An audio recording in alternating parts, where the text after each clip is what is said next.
Good afternoon, everyone, and welcome to our potential pitfalls for advisors in the new normal. This picks up on some of the themes which we talked to a week ago in the previous session, and we'll recap those themes. But first things first, housekeeping, and this will apply particularly to these polls which we're going to run, and we're also going to be running a chat session on the way through. So please feel free to ask questions in real time, and we'll do our best to respond to them in real time.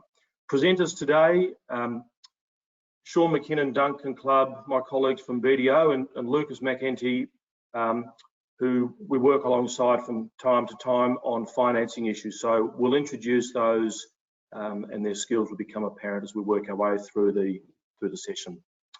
We thought we'd start by reflecting on what are our learnings out of lockdown. We talked to them last time, and we're going to talk to this, but before we do, there's a couple of polls which we thought would be interesting in shaping today's discussion, which is focused very much on planning for this restart. So given that we're in public practice, we'd ask you to think about your top 10 clients or your main clients, and just have a think about and respond to the polls on the screen. What have your key clients done to use lockdown to prepare for the restart? So 2 poll questions. What have they done to deal with the restart? And the other one is, what percentage of your top 10 clients expect material growth in their business over the next 9 months, 12 months? So I'll just give you a moment to complete that survey, and then we'll launch into the session proper.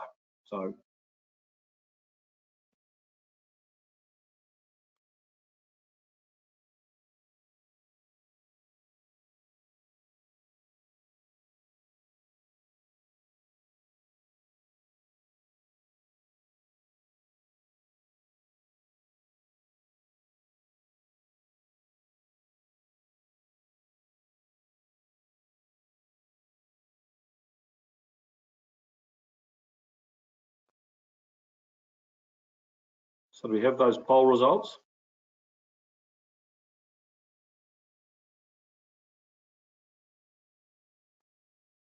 Sean or Duncan, do you see those poll results? We do, Nick. I can talk to them briefly if you like. Yeah, good. So what percentage of the top 10 clients there have prepared a plan? So look, less than 10% is the winner here at 45%, and less than 25% at 36%. So in summary, the key message obviously is that not a lot of clients are currently looking at building out plans by the look of it. And how about the second poll, Sean? So that's just up now. So if people want to quickly vote on that.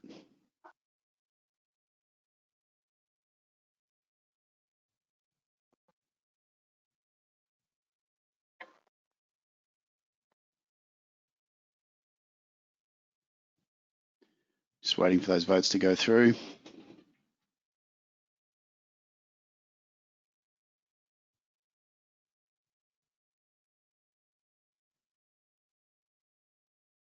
Okay, and the answer there is, what percentage of your top 10 clients expect material growth in 2021? Less than 10% is a 70% outcome, and less than 25% is 20%. So basically, the reality is very few clients are expecting a lot of growth in the first half of 2021 by the look of it, which is not unsurprising.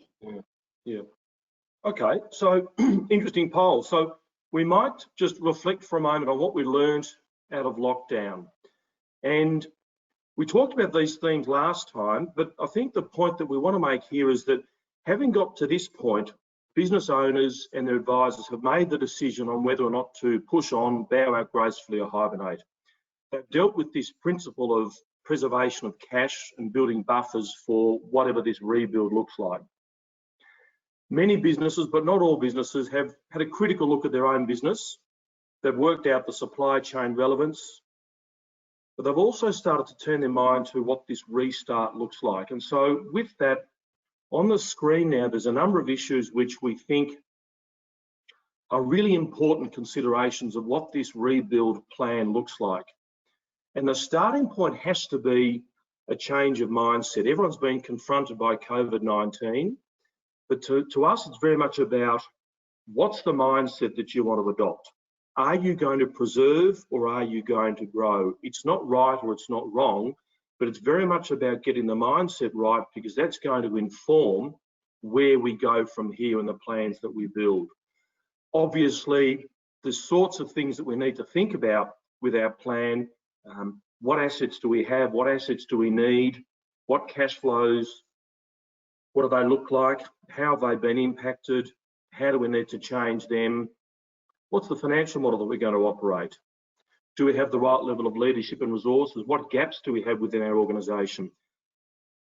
What do we like at contingency planning? So there's a whole lot of things that we need to consider, and it's particularly relevant because come the end of September, our world is going to look very different. And whilst many people have turned their minds to JobKeeper, there's also the very real issues in and around how banks and financiers are going to change their approaches come the end of September. We know that there's a P&I deferral moratorium in place. Banks have been particularly accommodating over the last 3 months, but at the end of September, we expect that there's going to be a change in appetites and outlook from the banks. Landlords, we all know about the rent waivers, but the harsh reality after September is that for many tenants, for most tenants, based upon the code of conduct, rents will increase to those levels above what they were before COVID because of the way the moratorium works. Deferrals of rent mean that there's a catch-up payment for up to 2 years after the end of September. Suppliers, we're acting for suppliers, whether they be debtors or creditors. They have their own cash management issues. So to what extent will suppliers to continue to provide credit to their customers at similar terms they have been over the last 6 or 12 months? So we need to think about what that means for suppliers. We know about the ATO concessions. There's been non-remittance concessions. They're going to come to an end at the end of September. When JobKeeper comes to an end, what does that mean for our workforce? We know that it's going to have a significant cash impact, but there's a number of staff members that are being subsidised during lockdown or are stood down temporarily. Eventually, these workers need to be addressed. They either need to be reinstated or they need to be terminated. So at the end of September, there's a workforce issue, not just the JobKeeper issue. We know that the insolvent trading protection for directors ends at the end of September. And we also know that the statutory demand threshold lowers materially at the end of September. So end of September is going to create some really interesting issues for businesses. And we don't expect that every client in your portfolio is going to have a plan. But if the focus is on those major clients within our client listing or portfolio, how do we ensure that our major clients are best prepared for the other side? So before we launch into the plan, there's a couple of other polls which we wanted to pose. They're on the screen. And I think that the answers to these questions are going to help shape how we approach the building of the plan. And as I've said, we don't expect all businesses to have plans. But if we're members of our profession, it's in our interest to ensure that our clients, our major clients, our top 10 clients, those businesses which are substantial, have proper plans. And we're going to get into some detail in and around that. But let's open the poll. The questions are on the screen, and we'll give you a moment to populate and respond to that survey.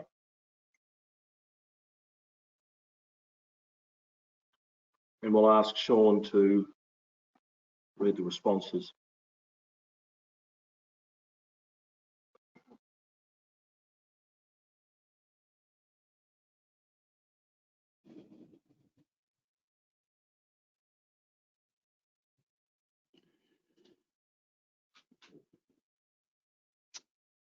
All right, looks like we've got the results through here. So what percentage of your clients are likely to seek subsequent support from their bank or landlord or ATO after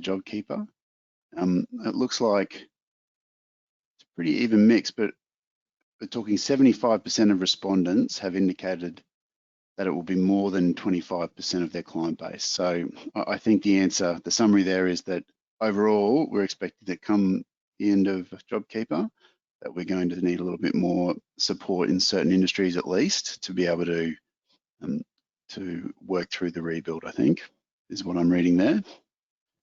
I think we might have another question if we just put that one up now.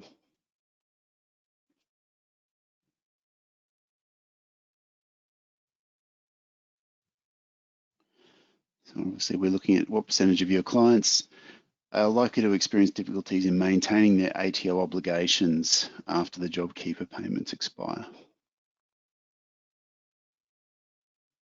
Just wait for everyone to put in their answers.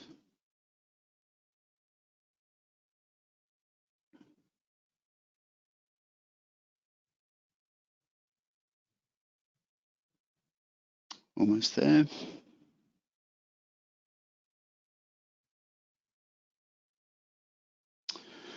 Okay, so it looks like, okay, on a more positive note, I think this time, looks like most respondents have said that between 10 and 25% of their clients will have difficulty going through dealing with their ATO obligations post JobKeeper. So that's a bit more positive than some of the previous responses, indicating, I guess, that there is going to be a level of difficulty post JobKeeper, but most people expect it to be limited across their client base. Yeah, that's interesting, Sean. And I think the overarching comment I'd make before we throw to Duncan is that as we prepare our plans, whether they be brief or detailed, as we prepare our plans, I think we need to have one eye on our key stakeholders. We need our key stakeholder support through September and beyond. And so we need to be thinking about those key stakeholders as we prepare our plans. We can't prepare plans in isolation. We need to be prepared to be transparent with banks, landlords, tax office, suppliers, whoever it is. And so keep an eye on that as we prepare our plan. Duncan, I might throw to you now to lead the discussion on the plan itself. Right. Thank you, Nick. Duncan Clubb from BDO Sydney here. Obviously, we've been working with our clients around, the next phase of this experience that we're all going through, the post-stimulus, post-lockdown return to the new normal. And I guess when we're working with our clients, the challenge is, well, where do you start in terms of the business plan, and how do you begin? Where do you start in something that is completely different and completely new to the entire economy? So we've been working with our clients around the multiple pressure points and levers which exist and which can be utilised to sort of help the clients with their rebuild plan. I guess what we come back to each time is the need for a forecast. It's very difficult to have a plan without some sort of concept as to where you're going financially, and it's certainly very difficult to have any sort of meaningful conversation with your stakeholders around where you're going and the assistance that you may require if you can't articulate what your financial situation is likely to be. We all appreciate that obviously a forecast is going to be wrong. It's inevitable that it's going to be wrong, but it's something tangible, and it allows everyone to sort of negotiate in good faith as we work together, clients and stakeholders, through the new normal. I've worked with, over the past 12 months, we've probably, not 12 months, 3 months, I think I mentioned on the last call, we've done sort of around 15 of these reviews for various clients and helping them work with their stakeholders. And the universal theme is that without a forecast, you can't reach an agreement. So that's why we're sort of focused on that part in this next section that Sean and I will be talking through. Sean? Thanks, Duncan. Nick, I'll just get you to jump forward a slide. Thank you. So look, why are we talking about a forecast? For obvious reasons, as we move closer to September and October, there are a series of different stimulus measures which are going to roll off. Now, if you've been reading the press in the last couple of days, last week or so, there's a lot of discussion around whether or not some of these measures will extend. My personal view is that they will. I don't think they'll be in the current form that they're going to be, and I think they'll be pared back significantly. And so the key point, I guess, is that come September, October, I think we're going to be looking at a different world, and a lot of the support that's out there will come back, if not removed entirely. And we're going to have to be planning in advance, as Duncan has suggested, around how we actually deal with what's coming. Now, not only are we seeing some support measures roll off, but we're also going to see things like the insolvent trading protections for directors expire as well. And again, there may be some discussion at this stage around extending some of those, but presumably if they don't, it's going to change the game for a lot of our clients and for the directors in those clients as soon as that occurs. So planning ahead, managing a forecasting and getting into the detail now so that we know 3 to 4 months ahead of time exactly what we need to be able to deal with is going to be really critical. Now, the other side to this, of course, is that as we're moving forward to get to this point in time when these things start to roll off and the world changes, it's also going to be at a point in time when balance sheets, working capital positions and forward trading outlooks are all worse than they've ever been. So that being said, businesses are going to be it's going to be very critical for businesses to keep that forecasting tool being accurate and relevant. So Nick, if you want to just jump forward to the next one, and I'll flick it back to you, Duncan. Thanks, Sean. So obviously we've titled it here, forecast, forecast and reforecast. It's obviously, as I said before, the situation is completely unprecedented, and obviously trying to forecast in such a scenario is going to be very challenging. That being said, in spite of the macroeconomic environment, a forecast is basically your only point with which you can start negotiating with your stakeholders. The way to address the uncertainty is obviously to have scenario analysis and do multiple different scenarios and options analysis and outcomes to be considered simultaneously. Typically, when we're helping our clients work with their stakeholders, we'll do a base case, a low scenario and a high scenario, and we'll certainly want that base case to be very conservative in comparison to prior years, just to reflect the level of uncertainty that exists out there. The traditional assumptions around your forecast, assuming that you have done historically, which a lot of clients obviously have not done, the traditional assumptions need to be reconsidered. Everybody's responding differently to the crisis. You know, landlord X might behave in one way, landlord Y in a completely different way. So you really have to have some really robust and solid discussions around the assumptions that underpin the forecast, because ultimately, if you're getting into a meaningful conversation with a stakeholder like a bank or a supplier or a landlord, that's what they want to know. They want to know that the basis for your forecast is robust. As we acknowledged before, you know, the outcome may be wildly different, but you're going to have to get onto your forecast with those robust assumptions and just regularly amend it and update it in order to provide the business with focus and guidance. As Sean mentioned, there's the 23 July mini budget that comes out. It's a bit of a guessing game as to what's going to be in that. Sean mentioned his views. Mine are broadly in line, but you know, we don't know, and therefore you can't factor it in. John? Thanks, Duncan. So look, just to continue on with Duncan's theme there, let's talk about for a moment the elements of a robust forecast. Now, traditionally, as you would all know, businesses typically are not great at forecasting their own business cash flows. Budgets are usually done at the beginning of the year, and there's something that goes in the drawer once it's been done and rarely checked against.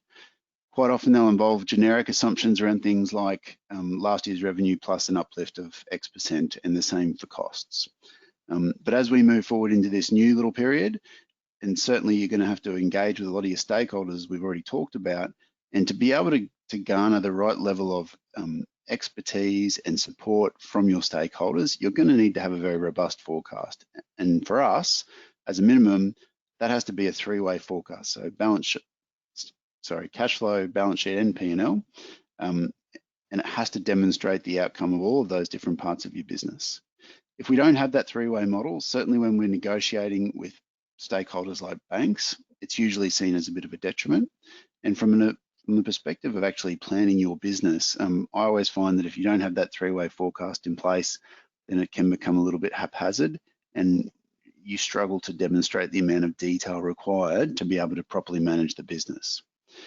So moving into this rebuild phase, we think that, and I don't think anybody will disagree with this, that a completely new and robust forecasting process should include such things as multiple scenarios around revenue, identifying your base case, and then looking at those alternative scenarios that may eventuate, and noting nobody really knows what's going to come out of this. And there's so much that can change. Further infections, different support measures, changing attitudes of stakeholders like banks, all of these things are going to change almost on a weekly to monthly basis. So having the flexibility built into your forecast and testing those different scenarios is, as always, probably more than always, critical now.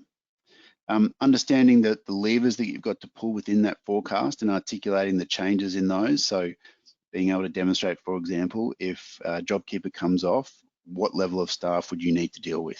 Do you need to actually start looking today as to whether or not you can afford to make those staff redundant, or whether or not you need to put them into a stand down situation, or whether or not the outcomes of JobKeeper falling off might even require you to look at a more formal restructuring process.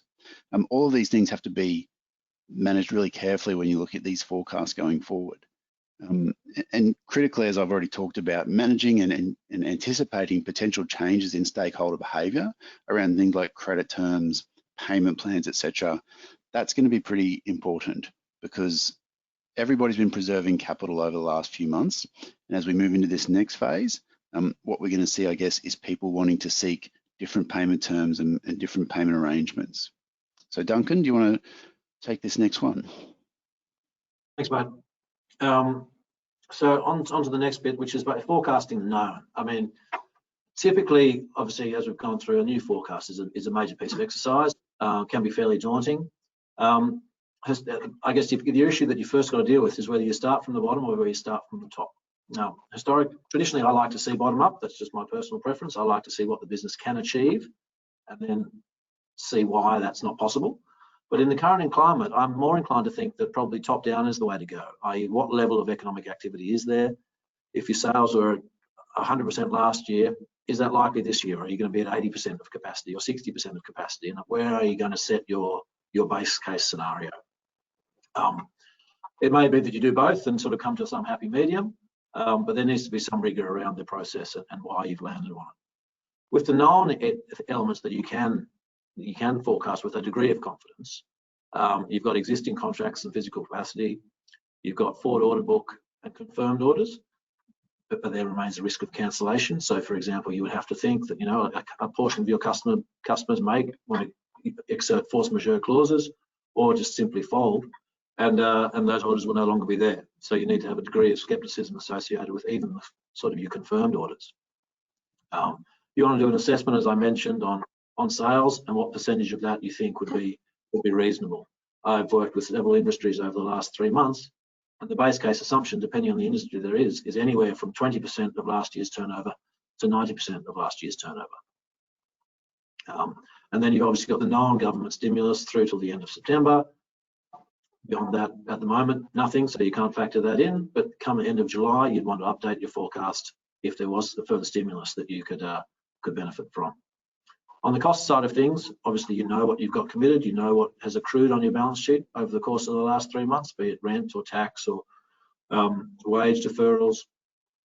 You know what existing forbearance you have and when that's going to come in. So if you've been deferring your rent and all of a sudden in October you're going to have to start paying that deferral off, you know about that.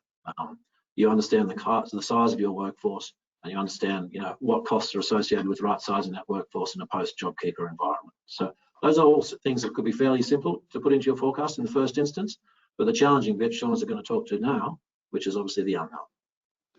Thanks, Duncan. Yeah, and look, I already touched on this a couple of slides ago, but I think it's important to really reiterate this issue. So as we're moving forward, the unknown keeps changing, which I think is probably a bit of a strange thing to say, but that's the reality. As I said before, we've seen in the last couple of weeks a changing situation in Melbourne, for example, where significant amount of infections have caused lockdown restrictions to be shifted again. So the easing which we've been seeing some businesses deal with is obviously going in the opposite direction for those people in Melbourne right now. We've also got the fact that there is consistently discussion around whether or not we change some of the different measures that are out there supporting businesses at the moment. And as I've already articulated, I think it's almost certain that that's going to occur. I do not think that the government will just let all these things roll off come September. I think that there will be some level of additional support measures or some level of extension to things like JobKeeper, for example. I also think we're going to see the prospect of when we get to September, October, or even possibly before that, in fact, more likely before that, there will be specific industries that might get some help. Now, that might look like, I think recently there was the construction industry grants that were given for $25,000 for building a new home, for example. So we might see things like that. The point here, though, is that as we move forward and start forecasting or try to forecast these different scenarios, they are going to be changing consistently. And it's important for us to make sure that we've got contingency planning, that we're consistently updating to look at all the different issues that could change. But most importantly, we're trying to understand what are our critical points, what are effectively our break-even positions, so we know when to make or pull certain business levers. For example, when JobKeeper comes off, I already talked about the issue of what do we do as staff.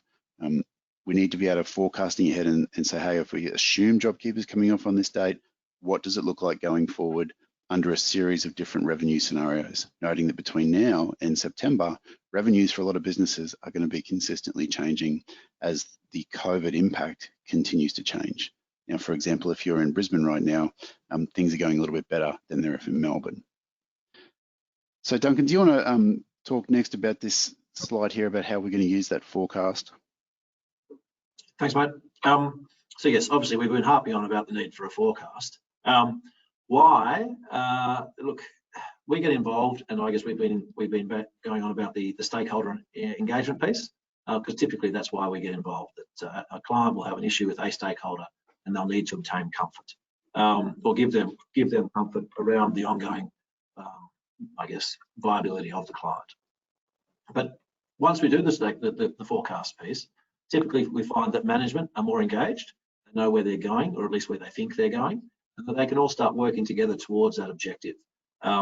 We've seen over the last 3 months, a lot of panic, a lot of knee-jerk reactions to situations, and we're sort of looking like we're through that phase now, and we now need to start planning for the new normal.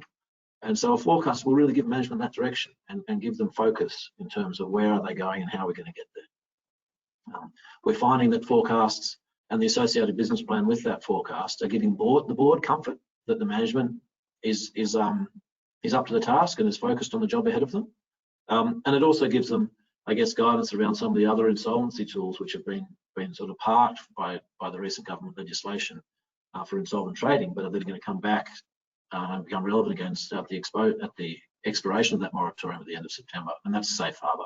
So using a forecast, you can sort of justify your position, justify your business plan, and get access to what is called a safe harbour protection, which is a matter for a different presentation, but we're starting to see that become relevant. Obviously, the big piece from our perspective is engaging with stakeholders and getting onto it early. There's no point asking for a forbearance if your facilities expire tomorrow. You need to get in front of your stakeholders as soon as possible so that you can control the message. That goes for your banks, your landlords, your suppliers, your employees, the ATO, whoever it is that you need to alter the terms of your arrangement with. You have to get onto the front foot early. As we know there in that second last bullet point, to date the support has been there. You haven't needed to negotiate for it. It has been forthcoming, but that is going to change. And we're also seeing people use their forecast to quantify and evaluate their various cost reduction and business strategic direction that they can use to tweak and improve the performance of their business. So they might be modelling several different scenarios: asset sales versus reductions in capacity versus workforce reductions, and they can model that all through their forecast and see what achieves the desired outcome and then how long it takes to achieve it. So we're seeing people in the negotiations with their financiers model several scenarios like that, and once you've given them the financier comfort that the forecast is robust and that the assumptions underpinning that forecast are viable, we're seeing those financiers give the businesses the opportunity to work through those cost reduction initiatives. But without a forecast, it's just words on a page, and it's very difficult to get by. So I might just talk briefly around some of the challenges here as we look at moving through this next phase. And look, we've got a few things there on the screen, but in summary, I think they're all around managing capital and managing risk. What we've seen over the last couple of months is that businesses, as soon as COVID really started hitting here in Australia, did everything they could to preserve capital. You know, for example, in a lot of professional services firms, we saw staff being put on reduced hours. We saw a lot of partners, for example, taking reduced distributions. We saw staff being stood down. People have made a lot of actions in the last three or 4 months to be able to preserve that capital. They've also done a lot of things to try and manage their risk, and most of that at this stage has been about dealing with things like the potential risk around not getting paid. Now, as we move into the restart, things are going to change a little bit. We're going to have to start using that capital that we've preserved. We're going to have to start using that capital to be able to start business again, whether that be working capital to acquire stock, that type of thing, or whether or not it's actually capital that's required just for core overheads. So looking at finance will be critical. And from a risk perspective, as we start to engage again and start to take on more, we start to take on more supplies and we start to restart business, there's going to be significant risk associated with those liabilities that we're taking on. So being able to manage those risks as we're trying to manage our capital is going to be critical over this next phase. You might just jump forward there one, please, Nick.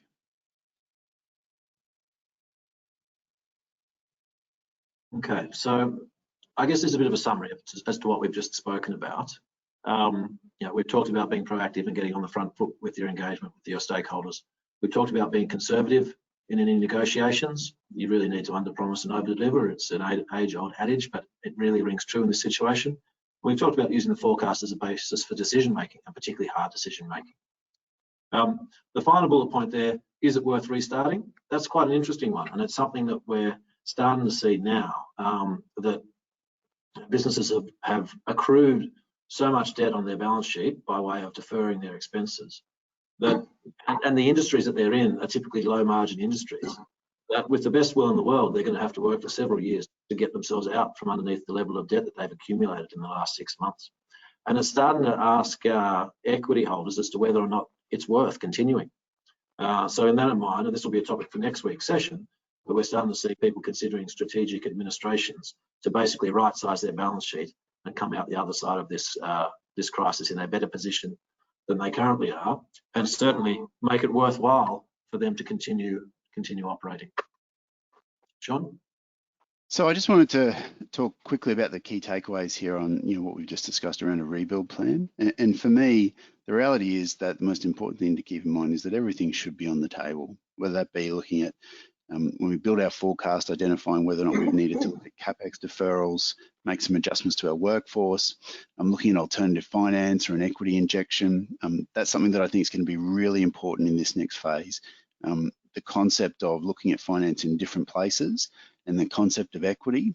There is a lot of capital providers out there at the moment that will consider equity, whether that be private equity, alternative lenders, high net worth individuals, etc. But these are potentially quite effective ways to be able to recapitalise the business. The concept of dealing really vigorously with your working capital management, entering into payment plans, deferrals, adjusted debtor terms will be critical. Don't be afraid to look at things like renegotiating key contracts. If there are things within a particular business that you need to deal with today, then don't wait for 3 months to do those. Do those now while we have the goodwill that's around on the basis of COVID-19. Now, everybody understands right now the importance of managing through these issues collaboratively, but if we're 3 or 6 months down the track and you've tried really hard to do your best, but haven't got there, I suspect you'll have a lot less sympathy for negotiating adjusted contractual arrangements in 3 to 6 months' time than you will at the height of COVID-19. And if you need to, M&A activity, asset sales, those sort of things should be things that you start thinking about now to understand when that might be relevant if you need to do it to keep the balance sheet of your business right-sized. Now, while we focused on business survival, businesses and we as advisors should also be open to the opportunities that will appear. We're already seeing a number of our customers, a number of our clients, adjusting business models and taking advantage of new opportunities that are presenting in this current environment. So just flick over now, if you don't mind, Nick. And back to you, Duncan. Thank you. So we've obviously just touched on, or spent a bit of time running through the forecast, the need for the forecast. I guess the operational practicalities that will be experienced by management in this situation are obviously something that most people haven't experienced. The GFC affected a small part of the Australian economy. Prior to that, the last recession we had was well before a lot of people had even begun their working careers. So we're seeing management exposed to situations outside their experience, well outside their comfort zone. And I guess that's where we as advisors need to step in and help them. Some of the issues there, such as credit restrictions and finance restrictions, increased defaults, supplier failure, all things that can be dealt with, planned for, and managed. But when you're not expecting it, when you're not been through it before, it's a major threat. It can be very disruptive, very distressing. We like to see, that sort of capability built, that sort of response built into the forecast, so that you can, as Sean mentioned earlier, just adjust your forecast, analyse the impact, and then plan accordingly for whatever threat or disruptive situation that has hit your business. But obviously, if you don't have the strength and the robust information to allow you to make that analysis, again, it becomes very uncertain, and uncertainty is, I think, the greatest threat to business in the current environment. Sean? Thanks, Duncan. So just following on from that theme, don't assume the strength or stability of your trading partners. As you have used your forecast at this point in time to negotiate with those key stakeholders, your trading partners are doing the same thing. So if you're providing material credit, understand that customer's capacity to repay you, and think about things like taking security where possible. I think we've talked about the fact that all bets are off at the moment, and you need to be able to be flexible in the way that you deal going forward. And if you're going to be going into that position, then try and protect yourself wherever you can. Understanding the financial strength of key suppliers is obviously going to be critical. Now, we know credit's going to be constrained in the foreseeable future, so cash collections, especially over the last 3 months, it's been quite vital, and that will continue to be. And we think it should increase for debtor defaults and insolvencies. Budget, for an increase in debtor defaults and insolvencies. That's the unfortunate reality of what we're going into over the next few months, is that despite all of the best efforts of government to cushion the blow, and they've done an excellent job, there are going to be some difficulties, and that will result in some risk. So we need to manage that. And the virus is still around. So we've talked about the fact that we're seeing a big increase in what's going on in Melbourne infections right now, and that will obviously continue to impact the way that the whole economy works, especially if we see more localized increases down the track. All right, so I think we've now got a poll question coming up next. Just maybe go back one. Yep. If we just run this poll now. Okay, so what percentage of your clients do you expect will not be able to obtain the necessary financial support from their existing financier?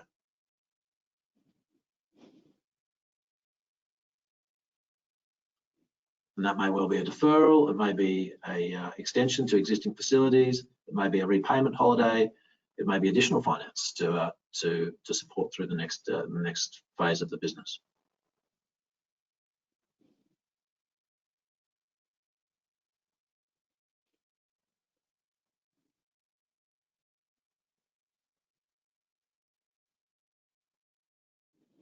Just give it a few more seconds and then the results will pop up.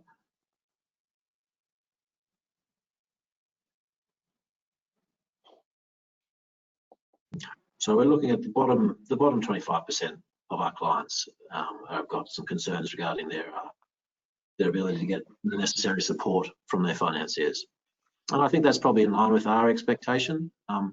We're in fairly regular contact with a lot of the major financiers and their I guess bad bank for a better term.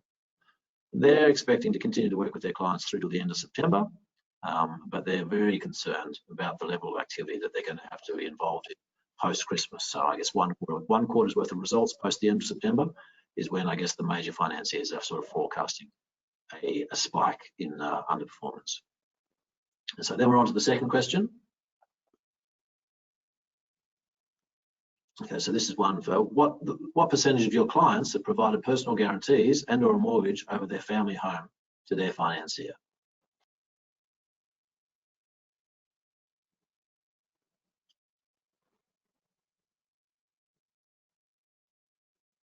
This is obviously a situation which becomes very personal and very immediate very quickly, and drives a different set of behaviours if you've got the family home on the line.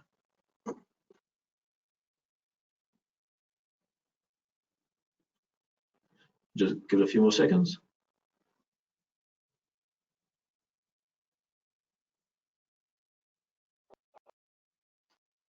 Okay, so yeah, we've got more than half of the respondents have got clients with the family home on the line, and obviously that is a very concerning situation and stressful position for the clients to be in, heading into a very uncertain economic time.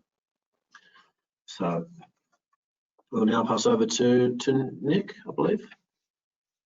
Yeah, thanks, Duncan. We're going to ask one of our guests, Lucas McKenzie, to talk to some of his observations on how business financing has changed over the last 3 months, and potentially how it might look different over the next 3 to 12 months. So, Lucas, you might just, I know your camera's not working, but we can still hear you. So you might just lead us through a discussion here and talk to some of these issues.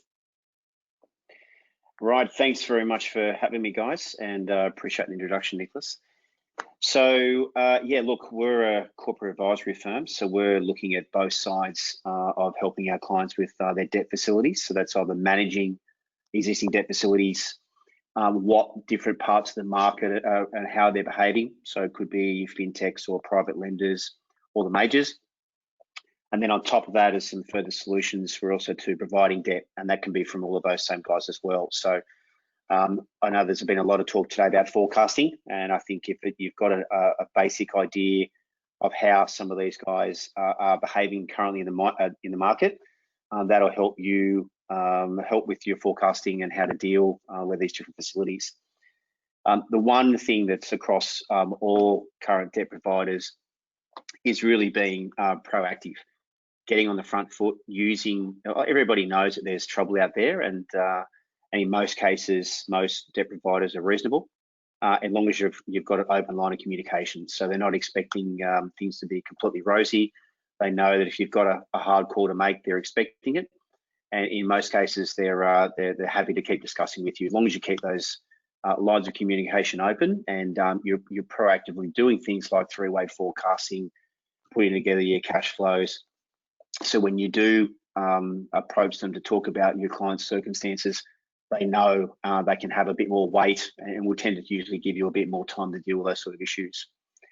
But the one thing that we have certainly noticed is lending risks of change. So for private lenders, they really fall into two camps. Usually for the private wealth houses, sort of up to 40 million private money lenders that are out there, a lot of them have just stepped away completely. So look, we'll see you later. See you in 2 years. This is too risky for us. We're not interested. And then there's the other type, which are seeing opportunities to fill the gap for the mid-market and non-bank and bank lenders that are not really looking to provide any capital. We haven't actually seen anyone apply for the $250,000 guaranteed government loan actually get the 250. The most we've actually seen is about 100 grand. So the banks are not really rushing out to lend capital, and they're taking a much more risk-averse view. So that's making it harder to get access to cash. Really, when a lot of small businesses need that capital is now.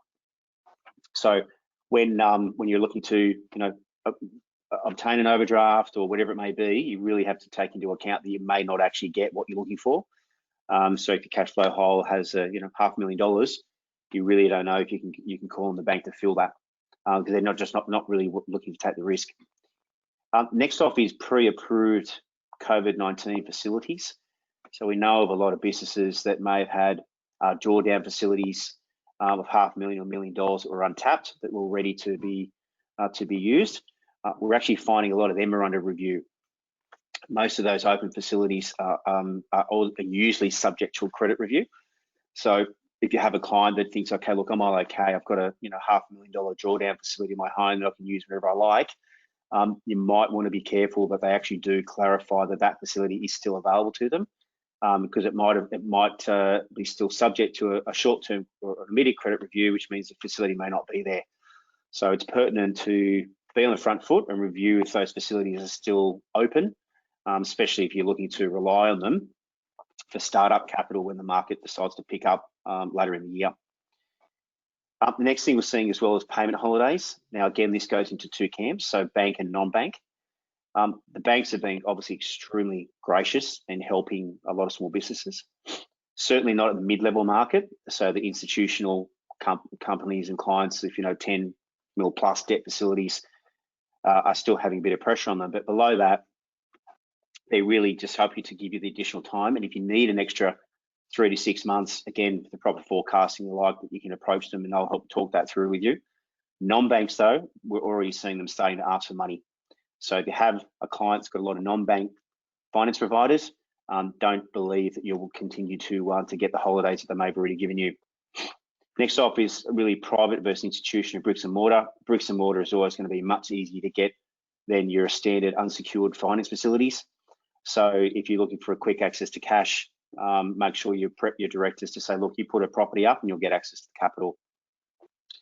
On top of that, there's some of the finance companies that were around in the market prior have also had their finance facilities pulled. A lot of small businesses might have gone to Muller or Capify or BizCap. These fintechs that could provide $100,000 to $200,000 overnight are no longer available to do that. So some of your smaller guys that may have used those facilities in the past, just also to make them aware to say, look, that capital line that you had access to is going to be very difficult. And the final one really is down to time horizons and application quality. So we're finding that settlements are usually 4 to 8 weeks longer. So if you're applying for a loan, usually it might have had a 4 to 6 week turnaround. We're now talking 8 to 10 because there's so many applications, and these departments are also too managing bad debt. So bear in mind, it will take longer to get an answer and have the facility approved.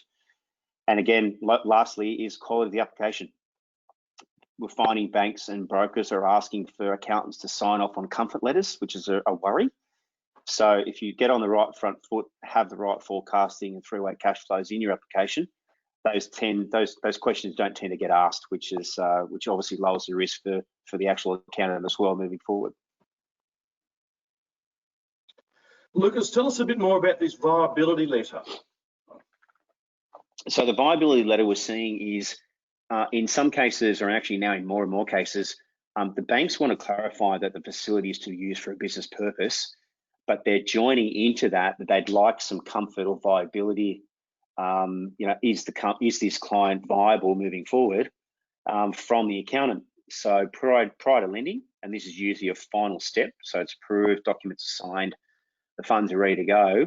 The director or board will get a request from the bank to say, hey, just get this letter from your accountant, we'll give you the money. So they're pushing the risk back to the firm to say, hey, you guys please sign off on this before we go ahead and lend. And look, I understand the difference between consumer lending and company lending. They're obviously, they've got a right to ask that question, but they're getting a bit cheeky to say, hey, can you just make sure and let us know that this guy's going to be okay before they lend the money, which puts the accountant in a very difficult position to either help their client or bear a significant amount of risk if it does fall over. Interesting. Thanks, Lucas. No, you're welcome. We want to just have a think now as we get towards the end of the session, impact and measuring of success. And obviously, as we think about how do we impact and measure success, a lot of the things which we've talked about today have been in and around forecasting, but we can't get away from the forecasting, whether they be P&L, cash flow, balance sheet. These are all outcomes. And so as we prepare for success and to manage these challenges that we've got, it's very much about understanding what are the key drivers, what are the key inputs, what are the levers that we can push and pull within our client's business. And so we need to, now's a good time to revisit what we think those levers are. The levers that we had 6 or 12 months ago may or may not be relevant today. So the question that we pose on that slide is, what are the 5 or 6 levers that are going to deliver 80% of the output for you or for your key client? And then on top of that, what are the next 5 or 6 levers that are going to deliver the next 10%? Because those levers should be informing the assumptions which underpin the forecasts. Don't debate the forecasts, debate the assumptions, and those assumptions should of course be tied to the levers. So make sure that you're helping your key clients clarify what those levers are. And as accountants, we're very used to the financial metrics. We're very used to measuring things which are financial. They're typically revenue-based or they're profitability-based. But I'd be encouraging businesses to think about different financial metrics. And those financial metrics are probably going to be in and around cash flow or cash management or working capital. But there's also going to be some critical KPIs which are non-financial.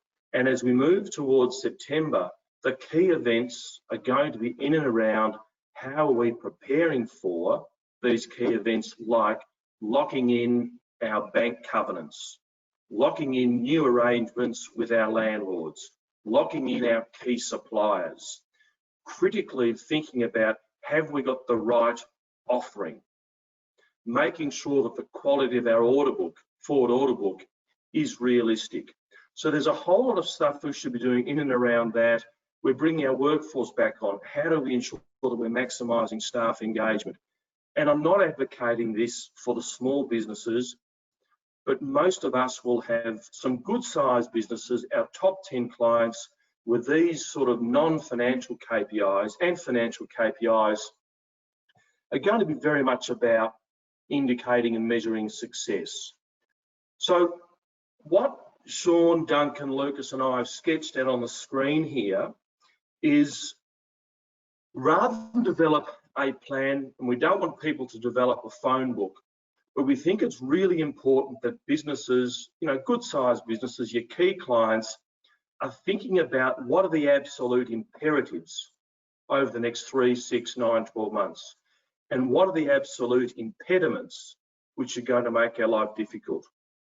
And so I'd be encouraging you, as the confidant to a lot of these family businesses, to be thinking around, how do we get our clients, our key clients, to articulate what are the absolute imperatives that they need to nail ahead of September and beyond?